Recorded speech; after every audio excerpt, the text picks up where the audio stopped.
အခုဆိုရင်ည8 နာရီထိုးနေပါပြီဒါပေမဲ့အလင်းရောင်ကတော့အခုချိန်ထိရှိနေတော့မယ်ကောင်းကင်ကြီးကကြည်လင်နေတော့မှာပဲ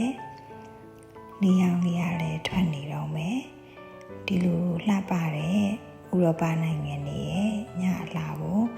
အားလုံးနဲ့အတူတူခန်းစားစေချင်လို့ဒီဗီဒီယိုလေးကိုမျှဝေလိုက်ရပါတယ်ရှင်ဒီမှာကအခုလိုရာသီဥတုတာရတဲ့လမျိုးဟာတစ်နှစ်မှာ3 လဝင်ကျင်လောက်ပဲရှိရမို့ညနေပိုင်းနေဆိုရင်အပြင်ထွက်ဖြစ်ပါတယ်အလောက်ကပြန်လာရင်လည်းစိတ်ချမ်းသာတယ်အပြင်မှာရာသီဥတုတာရနေရင်လည်းအိမ်ထဲမှာအချိန်ကုန်သွားမှတော့နှမျိုးမိပါတယ်ဒါကိုမသိရသေးတဲ့လူတွေကိုသိစေချင်တဲ့စိတ်ကလေးနဲ့မျှဝေပေးလိုက်တာဖြစ်ပါတယ်ရှင်ကြည့်ရှုနာဆင်ပေးလို့ကျေးဇူးအများကြီးတင်ပါတယ်ရှင်